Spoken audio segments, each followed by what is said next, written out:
বারুইপুরে এনকাউন্টারে মৃত্যু হয়েছে অভিযুক্ত প্রভাস মণ্ডলের। সন্তানের মৃত্যুতেও চোখে এক ফোঁটা জল নেই প্রভাসের মায়ের। তার কথায়, যেমন কর্ম তেমন ফল। গল্প সাজাইতে পারে না।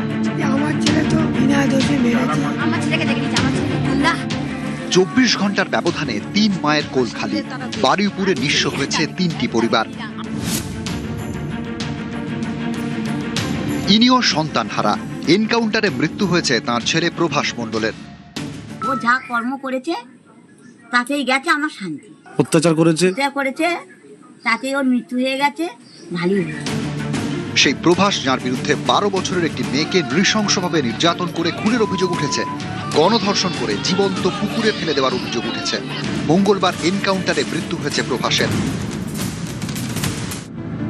সন্তান হারিয়ে চোখে এক ফোঁটাও জল নেই সন্ধ্যা মণ্ডলের। ছিটে ফোঁটাও আবেগ নেই ছেলের জন্য। কেনই বা থাকবে? যে অপরাধ গোটা রাজ্যকে নাড়িয়ে দিয়েছে, সেই অপরাধে শোকস্তব্ধ তিনিও। ছেলের মৃত্যুর পর মা তাই বলছেন, যেমন কর্ম তেমন ফল। ও যা কর্ম করেছে তাতেই গেছে আমার শান্তি। মানে ও যে নাবালিকার সঙ্গে যে হ্যাঁ।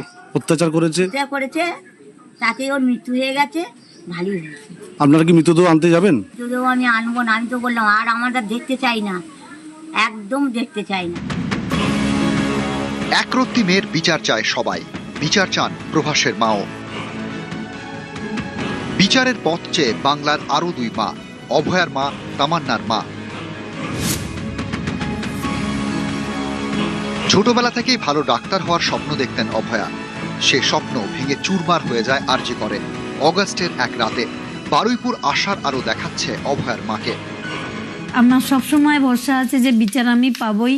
আমি মাননীয় সরকারের কাছেও অনুরোধ করি যে এরকম এই যে ঘটনাটা ঘটেছে বারুইপুরে, যেরকম তাকে অপরাধীকে শাস্তি দেওয়া হয়েছে, আমার মেয়ের ক্ষেত্রেও যেন দ্রুততার সঙ্গে এদের ধরা হয় এবং শাস্তি দেওয়া হয়। ভোটে জিতে উৎসবে মেতেছিলেন তৃণমূল কর্মীরা। অভিযোগ, সেই উৎসবের মিছিল থেকে বোমা ছোড়া হয় তামান্নার বাড়িতে। বিস্ফোরণ প্রাণ কাড়ে একরত্তি মেয়েটার। পরিবারের দাবি, বিচার মেলা তো দূরস্থ, তৃণমূল জামানায় সব অভিযুক্তকে গ্রেপ্তারই করা যায়নি। পালা বদলের পর সব অভিযুক্ত স্ত্রী ঘরে। আশায় বুক বাঁধছে পরিবার। সরকারকে ধন্যবাদ যে ছোট্ট মেয়েটাকে যে মেরেছে সেই ক্রিমিনালকে অন্তত এই দুনিয়া থেকে সরিয়ে দিয়েছে, সেটাও আবার 7 দিনের মধ্যে।